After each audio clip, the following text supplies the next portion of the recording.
신명기 22장 1절에 4절까지 말씀 우리 한 절씩 교독하시고 마지막 4절은 함께 합독하겠습니다. 1절입니다. 내 형제의 거든 못 본 채 하지 말고 너는 반드시 그것들을 끌어다가 내 형제에게 돌릴 것이요.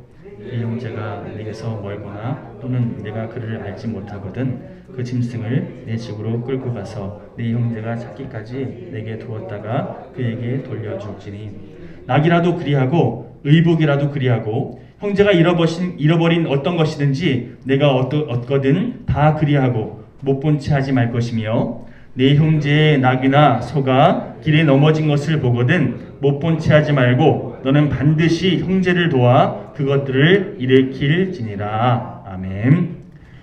할렐루야. 오늘은 신명나는 삶 13번째 시간으로 못 본 채 하지 말고 라는 제목으로 함께 말씀을 묵상하려고 합니다. 지금까지 3달 남짓, 정확하게는 오늘까지 13주라는 시간 동안 신명기 말씀을 중심으로 해서 하나님의 백성답게 살아가기 위한 그런 필요한 요소들에 대해서 함께 쭉 살펴봤습니다. 간절히 바라는 것은 신명나는 삶이라는 주제, 이 시리즈 설교는 오늘로 마무리하고 다른 주제로 넘어갈 텐데요. 그렇지만 우리가 그동안 말씀을 통해 붙잡았던 하나님 백성의 그런 신앙 태도, 마음가짐, 이것들이 성도된 말씀들이 여러분들 마음밭에 잘 뿌리내려져서 그래서 이후로 우리가 이 땅을 살아가면서 하나님의 백성답게 말 맞다나 신명나는 삶을 살아가는 그런 복된 저를 모두가 되시기를 간절히 축원합니다. 자, 우리 평소에 즐겨 부르는 찬양 가운데 특별히 제가 좋아하는 찬양 가운데 이런 찬양 가사가 있습니다. 주 예수와 동행하니 그 어디나 하늘나라. 내가 밟는 모든 땅이 내가 주님과 함께 동행할 때 하나님 나라가 될 줄 믿습니다라는 고백이잖아요. 그렇죠? 이 찬양의 가사처럼 우리가 어디를 가든지 하나님 나라를 확장시키는 주님의 도구로 쓰임받기 위해서는요. 제가 그동안 계속해서 말씀드리고 또 강조했던 것처럼 하나님의 말씀의 원리대로 살아가는 삶의 실천이 뒷받침되어야 됩니다. 우리가 그렇게 살아갈 때 우리 삶을 통해서 하나님 나라가 확장되어진다는 거예요.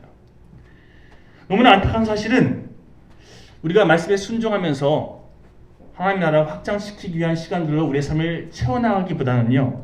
너무나 많은 순간 우리 자아가 이끄는 대로 다시 말해서 나라고 하는 울타리를 더욱 공고하게 구축하려고 이렇게 저렇게 이런저런 모양으로 아등바등거리다가 결국 하나님께 건져 올리실 시간, 하나님께 그렇게 올려드릴 수 있는 시간들이 별로 없는 그런 어리석은 삶을 살아가는 사람들이 참 많다는 겁니다. 하나님과 상관없는 시간을 보내는 거예요. 하나님께서 주신 시간을 하나님과 상관없는 시간들로 너무나 많이 채워가는 어리석은 인생들이 많다는 거죠. 우리 옆 사람에게 이 시간 믿음으로 이렇게 고민했으면 좋겠습니다. 말씀의 사람이 되십시오. 함께 여러분 서로 바라보시면서 말씀의 사람이 되십시오. 한 번 더 고민해 볼까요? 하나님 나라 확장을 위한 복된 도구로 살아가십시오. 어렵지 않죠? 시작. 하나님 나라 확장을 위한 복된 도구로 살아가십시오. 한 가지 더. 삶의 예배자가 되십시오. 시작. 삶의 예배자가 되십시오. 아멘. 우리가 정말 이렇게 살아갔으면 좋겠습니다. 삶을 통해 하나님을 예배하는, 하나님의 마음을 시원케 하는, 무엇보다 하나님 나라 확장을 위해서 귀하게 쓰임받는 진정한 예배자들, 진정한 그리스도인들, 그것이 우리 영일교회 모든 성도들의 삶이 되시기를 간절히 축원합니다. 여러분, 신앙생활하는 사람들을 여러 가지 부류로 구분할 수 있지만 오늘 이 시간 저는요 2가지로 구분해 보고자 합니다. 첫 번째 부류는 신비주의적인 신앙인들, 신비주의적인 믿음을 가진 그런 신앙인들, 그리고 또 다른 부류는 말씀 중심의 믿음을 소유한 신앙인들. 신비주의자들과 말씀 중심의 신앙인들, 좀 구분점이 약간 보이시죠? 자, 그 중에서 신비주의자들이 빠지기 쉬운 오류가 있는데요. 한마디로 하나님께 간절하게 기도하면 하나님께서 무조건 응답하신다. 이런 한마디로 내가 기도하는 것 하나님께서 다 응답해 주셔야 되고 내가 원하는 거 하나님께서 다 이루어 주셔야 된다. 결국 내 그 모든 것을 위해서 하나님께서 기적과 은사로 어떤 능력으로 함께해 주시길 원한다. 이런 흐름으로 빠지기 쉬워요. 하나님께서 나의 간절한 마음을 보시고 기적과 이사로 역사하시는, 그래서 병을 낫게 해주신다거나 또는 하나님께서 나에게 어떤 뜻을 보여주셔서 내가 간절하게 기도해서 그 뜻을 붙잡는 이런 열심히 있는 신앙이 필요하다. 이렇게 흘러가요. 이런 분들이 어떤 얘기 자주 하냐면요, 네가 지금 간절하게 기도하지 않아서 응답받지 못하는 거야. 더 간절하게 기도해봐. 이런 얘기 자주 하십니다. 여러분 한번 생각해 보시기 바랍니다. 간절하게 하나님께 기도하면 하나님께서 내가 원하는 대로 다 응답해 주십니까? 이게 맞는 걸까요? 사도 바울의 경우만 해도요, 하나님께 자신의 육신의 가시를 좀 제거해 달라고, 없애 달라고 정말 간절하게 3번이나 간구가 있었습니다. 여기서 말하는 3번은 기도 3번 했다는 것이 아니라 그만큼 간절하게 하나님께 매달렸다는 거예요. 그런데 하나님께서 사도 바울의 이 간구, 이 기도를 응답하셨습니까? 응답하셨습니다. 어떻게 해요? 내 은혜가 내게 족하다. 이는 내 능력이 약한 데서 온전해집니다. 네가 그렇게 약한 부위가 있기 때문에 그것 때문에 나를 더 온전하게 의지할 수 있는 거다. 그러니 그냥 그대로 만족해라. 하나님께서 이렇게 응답하셨잖아요. 하나님의 뜻과 내 바람, 내 뜻이 다를 때가 있다는 거예요. 그런 의미에서 우리가 기도하는 것이 내 바람, 내 계획, 내 원함 이걸 이루어주세요. 우리는 이렇게 기도하는 방법으로 많이 활용하는데요. 아니요. 하나님의 뜻이 무엇인지 알기 위해서 기도하는 겁니다. 그리고 하나님의 뜻이 나의 뜻과 다를 때 아멘! 순종할 수 있는 이런 태도로 나아가는 것. 이것이 바른 기도자의 모습이라는 거예요. 중세시대에는요, 일명 왜곡된 신비주의자들, 이 신비주의 신앙이 정말 외국으로 많이 왜곡되어져서 결국 이런 폐해까지 양산했는데, 자신의 생각이 곧 하나님의 뜻이다. 내가 정한 뜻, 내가 바라는 어떤 계획, 이것이 하나님의 뜻인 양 그렇게 왜곡시켜서 결국 하나님께 계시받았다 하면서 저 사람은 마녀야, 저 사람은 적그리스도야, 이렇게 자신의 생각과 위배되는 사람을 처단하는 그런 방법으로 활용하는 사람도 있었습니다. 교회에 방해되거나 정치적으로 또 자신의 유익과 뭔가 문제되는 그런 사람들이 있으면 잡아서 죽여버리는, 일명 마녀 사냥이 그래서 만들어진 거예요. 그 당시 정말 억울하게 죽임당한 사람들이 정말 많았다라는 기록이 있습니다. 제가 확신을 가지고 말씀드리는데, 왜곡된 신비주의 신앙은요, 결국 자기가 중심이 되어서, 자기가 기준이 되어서 하나님을 잘못 그릇 활용하는, 심지어 하나님까지도 왜곡하려 드는 그런 말 그대로 잘못된 신앙의 모습이라고 감히 말씀드릴 수 있습니다. 신비주의가 나쁘다는 게 아니에요. 제가 명확하게 뭐라고 앞에 전제했죠? 왜곡된 신비주의. 신비주의 연장선상에서 한 가지 더 말씀드릴 게 있습니다. 가끔 보면 예언의 은사가 있다, 아니면 소위 기도빨이 있다라는 분들 좀 만나게 되는데요. 그런 분들 가운데 무슨 점치는 사람 마냥 미래에 대해서, 그 사람의 어떤 미래에 대해서 막 얘기해 주고요. 그 사람을 말씀을 근거로 얘기하는데 가만 들어보면 정죄하는 거예요. 그리고 그 사람을 전반적으로 얘기를 해보니까 무시하는 듯한, 그래서 그 사람 불안하게 만들고 두렵게 만들고, 그 사람이 하나님을 바라보는 게 아니라 그 얘기를 하는 그 사람을 바라보게끔 만드는 이런 사람도 있어요. 여러분, 성령님이 임하시면 신비적인 경험 하게 돼 있어요. 제가 신비적인 경험이 좋지 않다 이런 말 하는 게 아니에요. 신비적인 경험 하게 돼 있습니다. 방언의 은사도 그래서 받는 거고요. 예언의 은사 받을 수 있어요. 아픈 사람이 낫는 그런 기적도 경험할 수 있습니다. 하나님께서 일하시면 우리 인간의 생각으로 능히 어떻게 저럴 수 있지 싶은 그런 일들도 하나님께서 이루신다는 거예요. 그런데 중요한 것은요. 성령의 은사들, 하나님의 놀라운 기적들은요. 반드시 사랑과 희락과 오래 참음과 화평과 자비와 양성과 충성과 온유와 절제, 성령의 9가지 열매거든요. 이 성령 충만한 성품과 접목되지 않은 이런 사람들이 이 능력을 발휘하면요. 결국 하나님의 영광을 가리우는 잘못된 결과로 흘러가기 쉽다는 겁니다. 능력이 있어요. 뭔가 대단한 말을 해요. 그런데 성령의 성품이 그 성 가운데 드러나지 않아요. 이러면 하나님의 영광이 드러나지 않습니다. 오히려 하나님의 영광을 가리우더라는 거예요. 하나님을 바라보지 못하고 두려움에 사로잡히는, 걱정과 근심에 휘어잡히는 그런 결국을 초래하더라는 겁니다. 여러분, 성령의 은사 가운데 예언의 은사가 있습니다. 우리가 이 예언에 대해서 오해하는 그런 부분이 있는데요. 성령이 허락하시는 성경에서 말하는 예언의 은사는 한마디로 하나님의 말씀 선포하는 것을 의미합니다. 자, 예언이 우리가 우리나라 한자로 그렇게 바꿀 때 히라버 혹은 히브리어를 번역해서 성경에 쓰여진 거잖아요. 그렇죠?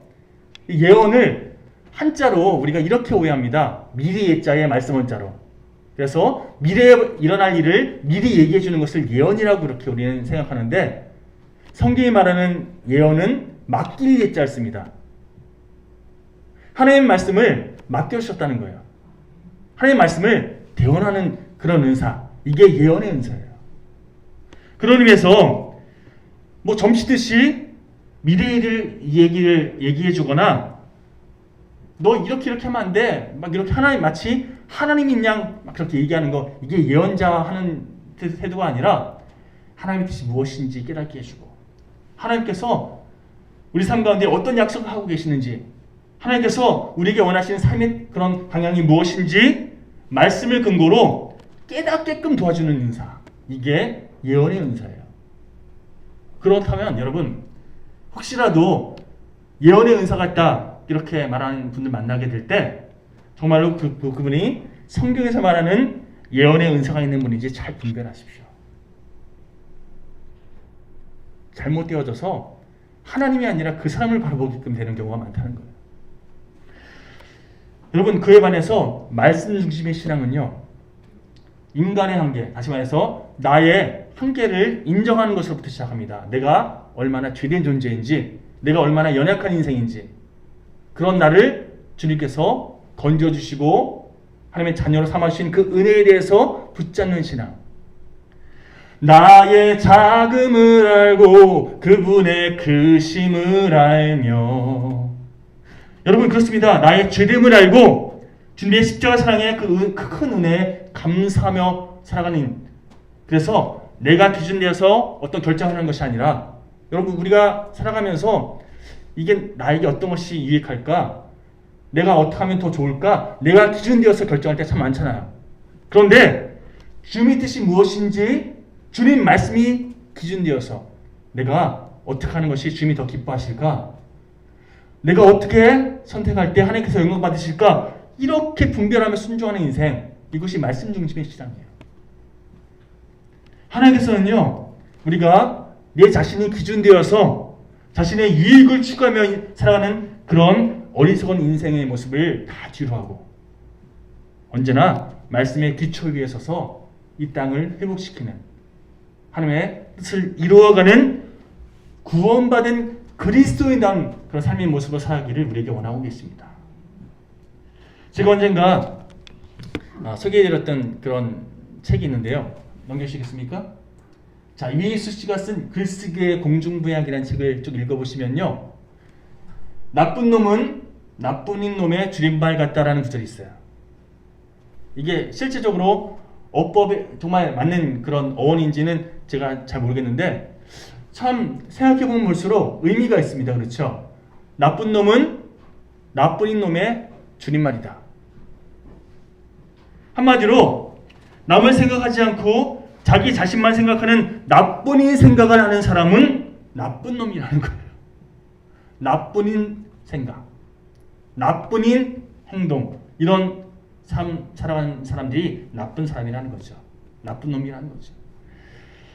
성경 말씀을 통해서 하나님께서도 비슷한 맥락으로 계속해서 우리에게 뭘 말씀하고 계시냐면요, 자기만 챙기는 사람, 이웃은 돌아보지 않고 자기만, 자기 이익만 구하는 인생, 그런 이기적인 인생, 나쁜 생각을 하며 살아가는 인생, 죄된 인생이라는 거예요. 이 땅이 다시금 회복되기를 원하시는, 또한 뭇 영혼들이 다시금 주님의 품 안에서 그렇게 온전히 회복되길 원하시는 하나님의 뜻을 깨달아서, 우리가 이런 찬양 많이 하잖아요. 나의 마음이 아버지의 마음 알아, 내 모든 뜻 아버지의 뜻이 될 수 있기를. 정말 이 고백대로 살아가는 인생 되기를 원하신다는 거예요. 여러분, 우리가 하나님의 뜻에 순종하는, 그래서 그런 우리의 삶이 하나님 보시기에 하나님의 마음을 시원케 하는 그런 삶이 되었을 때 하나님께서 우리 보시면서 보시기에 좋았더라, 이렇게 칭찬하신다는 겁니다. 우리 좀 서로 바라보실까요? 정말 상대방의 삶의 모습이 보시기에 좋았더라 할 만한 삶이 되길 원하신다면 옆 사람에게 당신 그렇게 살 줄 믿습니다, 함께 믿음으로 건면해 보시겠습니까? 시작. 그렇게 살 줄 믿습니다. 아멘. 지금 비록 아직은 그렇게 못 산다 할지라도 점점 그렇게 주님께서 우리 삶을 인도하시고 가다듬어 가시며 또 함께 하실 줄 믿기에 그렇게 살아가실 줄 믿습니다. 여러분, 2차 세계대전 당시에 개신교인이었던, 그런데 독일 나치군에게 아주 굉장한 핍박을 받고 구사일생으로 살아났던 마틴 니물려라는 사람이 있습니다. 이 사람이 이런 얘기를 했는데요. 내가 제일 먼저 나치가 공산주의자들을 핍박하는 것을 봤다. 그때 나는 공산주의자가 아니었기 때문에 용기 있게 항변하지 않았다. 나치가 침공해서 먼저 공산주의자들을 핍박했대요. 자기는 공산주의자가 아니니까 나와 상관없어 하면서 나무라 했다는 거죠.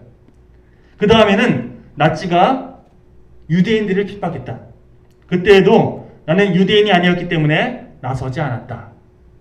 나치가 하나하나 제거하는 그런 순서예요. 처음엔 공산주의자들, 그리고 나서 유대인들, 그 다음에는 노동조합을 핍박했다. 그때에도 나는 노동조합원이 아니었기 때문에 그저 침묵을 지켰다. 그 다음으로 나치는 카톨릭 교회를 공격했다. 그때 나는 개신교 신자였기 때문에 과감하게 맞서지 않았다. 마침내 나치가 개신교회와 나를 공격하기 시작했는데, 하지만 그때에는 이미 나를 위해서 싸워줄 사람이 아무도 남아있지 않았다.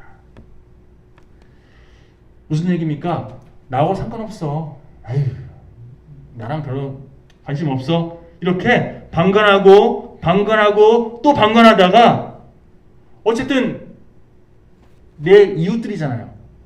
그렇죠. 그런데 그 사람들이 어려움 당하는 것을 나와 상관없어 하고 방치하다가 결국 내가 어려움 당하게 되었다라는 고백입니다.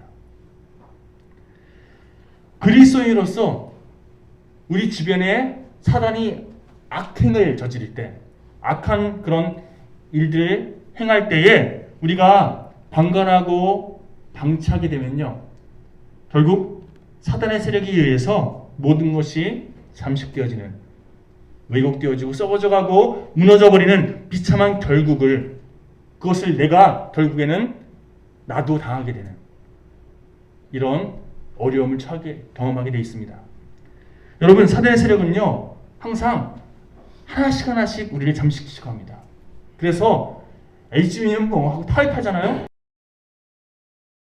때문에 내가 결국은 무너지게 되더라는 겁니다. 나와 상관없는 일인데 뭐 아유, 내가 저것까지 신경 써야 돼? 이렇게 반응하면 결국 하나씩 무너져 내려서 우리 주변에 선한 것이 하나도 남지 않게 되는 그런 결국을 향해 나가게 되더라는 겁니다. 여러분, 혹시라도 여러분 주변에 불의가 발견되어지면요, 나 몰라라 수수방관하지 마시고 언제나 하나님의 뜻이 무엇인지 기도로 분별하십시오. 그것을 위해서 하나님께서 그걸 나에게 보여주셨는데 내가 어떻게 하는 것이 옳습니까? 하나님께 물으십시오. 그리고 하나님께 주신 마음으로 순종함으로 반응하십시오. 하나님의 선한 뜻이 훼손되지 않도록 분위기를 전환시킬 줄 아는 복된 도구로 쓰임받아야 할 줄 믿습니다.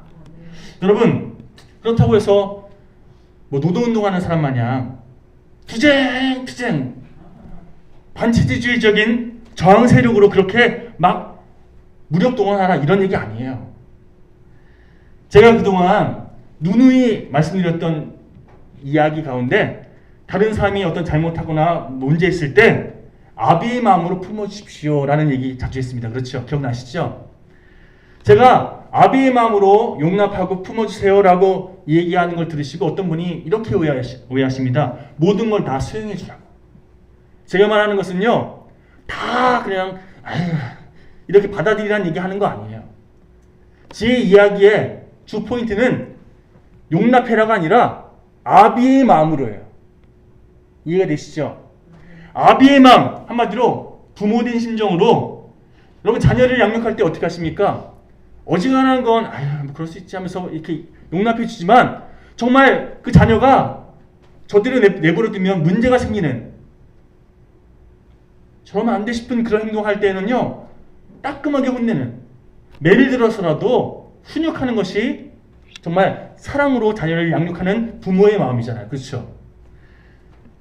여러분 잘 아시는 전래동화 가운데 강도가 결국 사형을 앞두고서 자신의 어머니에게 마지막 유언하겠다고 어머니를 가까이 이렇게 불러서 냉큼 가까이 온 이 어머니의 귀를 깨물고는, 어렸을 때 엄마가 내가 도둑질하는 거 말리고 혼냈으면 내가 이렇게까지 안 됐을 거라 아닙니까? 라고 어머니에게 막 하소연했던, 따졌던 이런 전래동화를 제가 들은 적이 있는데, 여러분 이 전래동화를 통해서 우리가 깨닫게 되는 게 뭡니까? 진짜 사랑은요, 무조건 오냐 잘했다 아유 내 새끼 이렇게 칭찬해주고 그냥 용납해주는 거, 이거 말하는 게 아니잖아요. 자녀의 앞날을 위해서 수고하고 희생하는, 때로는 가슴앓이 할지언정 사랑으로 용납해주기도 하고, 또 때로는 자녀가 잘못된 길에서 벗어날 수 있도록 관심을 가지고 훈육할 줄 아는, 이것이 정말 잘 아우러질 때에 이 부모님이 자녀를 사랑으로 양육하고 있구나, 이렇게 정의할 수 있잖아요. 마찬가지로 아비의 마음으로 용납하십시오라는 말은요, 정말 주님께서 나에게 주신 어떤 마음이 있고 어떤 내가 헌신하고 수고해야 할 그런 일이 있을 때 아비의 마음으로 수고하는, 수수방관이 아니라 수고하는, 헌신하고 애쓰는, 이것이 선한 방향으로 바뀔 수 있도록 최선을 다해서 내 삶을 통해 하나님의 뜻을 이루어가는 이런 태도, 이것이 아비의 마음으로 용납하는 태도 아니겠습니까? 여러분, 나의 이웃을 나 몰라라 하면서 나만 알면 돼, 나만 좋으면 돼 하면서 결국 나 중심적으로 살아가잖아요. 하나님의 말씀과 점점 멀어지는 선택을 하게 되는 거거든요. 결국 격하게 말하자면 사단의 종로를 타는 인생으로 전락하기 마련입니다. 하나님의 뜻과 상관없는, 오히려 사단의 뜻을 이루어가는 사단의 종으로 쓰임받게 되어 있다는 거예요.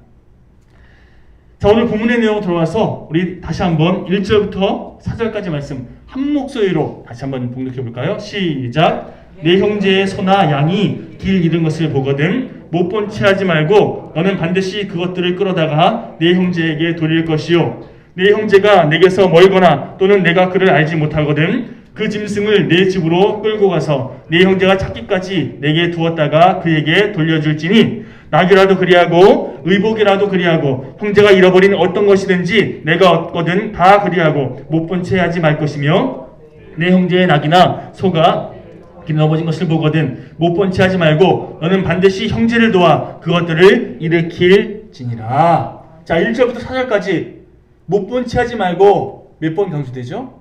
3번이나 언급됩니다. 그렇죠?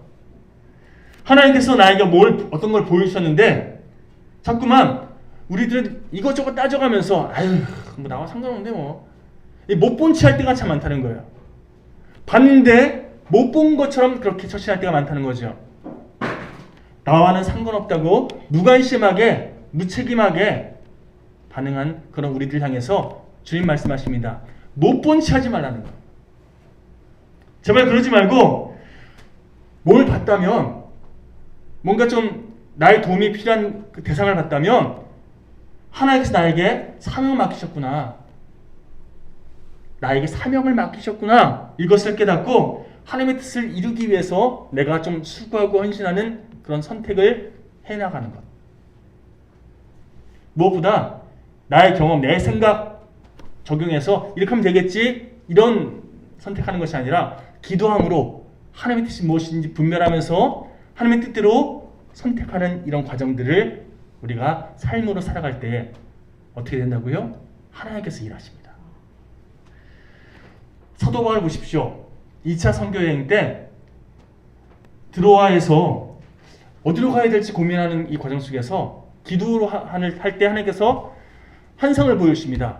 자, 우리 사도행전 16장 9절 말씀 함께 읽어볼까요? 시작. 밤에 환상이 바울에게 보이니 마게도냐 사람 하나가 서서 그에게 청하여 이르되 마게도냐로 건너와서 우리를 도우라 하거늘. 밤에 기도를 하면서 주님 의지할 때 어떻게 해야 될까요? 어디로 나갈까요? 그렇게 주님께 기도하면서 주님의 뜻을 분별할 때 하나님께서 환상으로 마게도냐 사람들 우리를 좀 와서 도와주십시오.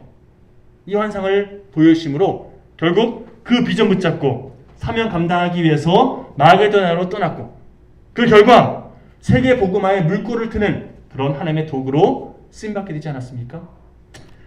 여러분, 우리가 신앙생활하면서 하나님께서 주신 마음들이 있습니다. 저 같은 경우는 때때로 하나님께서 기도하라는 마음을 주실 때가 있어요. 어느 순간 기도해야 돼. 이 시간 기도해야 되는데 이런 마음을 확 주실 때가 있어요. 예전에 제가 너무 교회 일이 힘들어서 어떤 행사를 준비하는데 이것저것 신경 쓸 게 너무 많은 거예요. 그래서 육신도 지치고 마음도 지치고 머리도 너무 아파서 그날 그냥 다 포기하고 그냥 잠이나 자야겠다. 나머지 내일 신경 쓰고 난 힘들어서 못하겠어. 잠이나 자야지. 이렇게 침대에 누웠는데 그때 하나님께서 기도해야 된다라는 걸 마음 주셨어요. 불현듯 지금 이 시간 무릎 꿇고 기도해야 돼. 이런 마음 주셨는데 제가 어떻게 했을까요? 너무 피곤했거든요. 너무 지금 아무것도 하고 싶지 않은 그런 상황이었거든요. 그래서 내일 하지 뭐. 잤어요. 다음날 정말 감당할 수 없는 일들이 계속 터지더라고요. 그거 수습하느라 더 힘들었어요. 제가 그때 뭘 깨달았냐면요. 하나님께서 기도로 다음날 터질 일들 준비하게끔 하시려고 기도하라고 기회 주셨는데 제가 그거 놓쳤잖아요. 그렇게 놓치고 결국 쉽게 갈 수 있는 길을 어렵게 가는 그런 선택을 한 거거든요. 기도하면서 하나님의 뜻이 무엇인지 분별했으면 아마 다음날 어떤 일이 터졌을 때 하나님의 지혜로 잘 반응할 수 있었을 텐데 그냥 내 생각대로 내가 어떻게 하면 좋을지 막 내 머리 굴리다가 더 낭패를 경험하는 그런 과정을 겪으면서 그 다음부터는요 아무리 힘들어도 아니면 너무 바빠도요 하나님께서 기도하라는 마음을 확 주시잖아요. 그러면 어떻게든 기도의 자리로 나가서 하나님 뜻이 무엇인지 기도하게 되는 이런 과정을 겪게 되었습니다. 신기하게도 그럴 때 기도하면요 처음에는 내가 지금 붙잡고 있는 내가 고심하는 나의 문제로 막 기도하다가도 하나님께서 기도의 내용을 바꿔주세요. 하나님께서 나로 하여금 기도해야 할 그런 기도 제목을 확 주셔서 그것을 위해서 기도하게끔 이끄시더라고요. 그리고 항상 그렇게 기도하면요 하나님께서 주신 확신 가지고 담대히 다음을 향해 나갈 수 있게 되더라는 거죠. 여러분, 하나님께서 뭔가를 보여주신 거나 아니면 어떤 마음을 주시면요, 이것저것 따지려 들지 말고 저처럼 다음에 하면 되지 뭐, 지금 못해, 지금 말고 다음에 할게요, 뒤로 미루지 마시고요, 즉각적으로 아멘 하십시오. 하나님께서 주신 마음에 순종할 때 하나님께서 이런 상황 가운데 역사하는 걸 경험하게 될 줄 믿습니다. 누가복음 10장에 보면 선한 사마리아 사람 비유, 여러분 다 아시죠? 다 아는 내용이지만 제가 잠깐 설명해 드리면, 여러분, 어떤 사람이 길을 가다가 여리고 가는 길에 강도를 만나게 됩니다. 피를 흘린 채 죽기 바로 직전까지, 그래서 버려진 채로 그렇게 길바닥에 쓰러져 있는데, 그것을 지나던 제사장 또 레위인이 한마디로 종교인이거든요. 그렇죠? 하나님 말씀 붙잡고 하나님의 뜻을 이루기 위해서 최선을 다한다고 그렇게 상징되어지는 제사장과 레위인이 그 다 죽어가는 사람 보면서 어떻게 반응합니까? 피하여 지나갔더라. 같이 피해당할 걸 두려워해서 뭐 여러 가지 다른 이유도 있겠지만 어쨌든 피해서 지나갔다라고 기록하고 있습니다. 반면에 선한 사마리아인은요, 그를 보고 불쌍히 여겨, 한마디로 하나님께서 그 마음 가운데 불쌍히 여기는 마음을 주셨는데, 그 마음을 어떻게 했다고요? 그냥 귀찮은데 뭐 나와 상관없는데 뭐 이렇게 회피하지 않고 그 마음을 결국 행동으로 옮기는, 어떻게 했다고요? 그 피해 입고 죽어가는 삶을 도와주고 섬겨주는 헌신으로 이어졌다는 거죠. 여러분, 주님께서 이 선한 사마리아 비유를 말씀하신 이후에 우리에게 이렇게 명하십니다. 가서 너도 이와 같이 하라고. 남 몰라라 하지 말고, 내면하지 말고, 너도 하나님께서 주신 마음, 삶으로 그렇게 실천하라 말씀하고 계시다는 거예요. 자, 오늘 본문 1절 2절 말씀 제가 다시 한번 공독해 드리겠습니다. 네 형제의 소나 양이 길 잃은 것을 보거든 못 본 채 하지 말고 너는 반드시 그것들을 끌어다가 네 형제에게 돌릴 것이요, 네 형제가 내게서 멀거나 또는 내가 그를 알지 못하거든 그 짐승을 내 집으로 끌고 가서 네 형제가 찾기까지 내게 두었다가 그에게 돌려줄지니. 자, 주인을 잃은 짐승 주인에게 돌려주기 위해서 뭐 시간을 투자하거나 아니면 내 집으로 데려가서 주인 찾아올 때까지 그렇게 먹이고 입힌 이 과정들은요, 한마디로 귀찮은 행동이, 귀찮게 하는, 내가 시간을 정성을 투자해야 되는, 나에게 어떤 의미에서 보면 손해보는 행동입니다. 그렇죠? 나에게 이익이 없잖아요. 때로는 형제에게 돌려줄 때까지 집에서 잘 보관해 두려면 먹여야 하지요. 또 오물 응가하면 치워야 되지요. 얼마나 귀찮습니까? 하지만 주님 말씀하십니다. 귀찮다고, 손해본다고 못 본 채 하지 말라는 거예요. 내가 너에게 보여줬으면 헌신하고 수고하고 섬겨주라는 거예요. 여러분, 가서 전하라는 주님의 말씀에 순종해서 전도해 보신 적 있으시죠? 전도 해본 적 있으시죠? 자, 일단 복음을 전하는 건 교육, 훈련이 필요한 그런 부분이기 때문에 좀 차지하고, 일단 주님의 제자였던 안드레가 그랬던 것처럼 와서 보라, 이렇게 교회에 초대해서 한번 같이 예배 드려보자, 이런 식으로 교회에 초대하는 것으로 전도하는 그런 부분들이 참 많이 요즘에 있는데요. 전도할 때 보면요, 생각보다 신경 쓸 것이 또 귀찮은 그런 일들이 참 많이 생깁니다. 예를 들어서 나 혼자 예배 오거나 내 가족과 함께 예배 오면 그냥 편하게, 뭐 그렇다 여러분들이 편하게 예배 드린다는 게 아니라 예배 드리고 나서 내가 정한 시간에 내 스케줄대로 집에 가면 그게 나이스하잖아요. 그렇죠? 그런데 전도하게 되면요, 그 사람이 오는 거 챙겨줘야 되지, 끝날 때까지 그 사람 계속해서 신경 써야 되지. 갈 때까지 끝까지 신경 써야 되는 이 불편한 일이 생겨요. 그렇죠? 심지어는 교회에 그 사람 초대하기까지의 과정은 더 귀찮아요. 어떻게든 초대해 보려고, 교회에 오게 하려고 내 돈까지 들여가면서 섬겨줘야 되는 그런 일들 생기더라는 거죠. 한 영혼을 세우기까지, 한 영혼을 주님 품에 다시금 안기기까지 얼마나 수고하고 얼마나 귀찮은 일을 감당해야 되는지, 결국 전도하자 그러면요, 귀찮아요, 우리 못해요, 이렇게 반응하는 사람들이 점점 많아지고 있는 게 현실이에요. 근데 여러분, 우리가 착각하는 게 뭐냐면요, 이웃사랑을 실천하는 거, 내가 수고하고 헌신하면서 누군가를 도와주는 거, 또 전도하는 거, 이거 하면 좋고 안 해도 그만, 이렇게 우리가 착각하는데 아니요. 성경을 통해서 뭐라고 말씀하시는지 한번 찾아볼까요? 우리 마태복음 25장 44절에서 45절 시작. 그들도 대답하여 이르되 줄이신 것이나 목마르신 것이나 나그네 된 것이나 헐벗은 것이나 병드신 것이나 옥에 갇히신 것을 보고 공양하지 아니하더이까. 이에 임금이 대답하여 이르시되 내가 진실로 너에게 이르노니 이 지극히 작은 자 하나에게 하지 아니한 것이 곧 내게 하지 아니한 것이니라 하시리니. 주님께서 말씀하십니다. 지극히 작은 자 한 사람, 내가 너에게 맡긴, 너에게 보여준 그 사람에게 행하지 아니한 그것이 나에게 하지 않은 것과 똑같다고. 또 말씀하십니다. 잠언 28장 27절 제가 봉독해 드리겠습니다.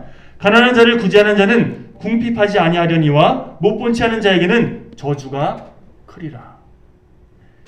여러분, 성경에서 말하는 가난한 자, 또 작은 자라는 의미는요, 우리가 생각하는 것처럼 경제적인 가난함, 이것만 말하는 게 아니라 좀 더 폭넓게 확대해서 생각해 볼 필요가 있어요. 예를 들어 육체적인 가난함, 정서적인 가난함, 성품적인 가난함, 또 정신적인, 또 영적인 가난함, 여기까지 다 아우러서 성경은요, 작은 자, 가난한 자라고 말씀하고 계십니다. 자, 그렇다고 한다면 우리 주변에 이 가난한 자, 작은 자가 얼마나 많은지 아십니까? 아주 쉬운 예를 들어드릴게요. 어느 날 내 남편이, 혹은 내 아내가, 내 자녀가, 내 부모님이, 혹은 내 주변 친구가 정서적으로 가난한 행동을 해요.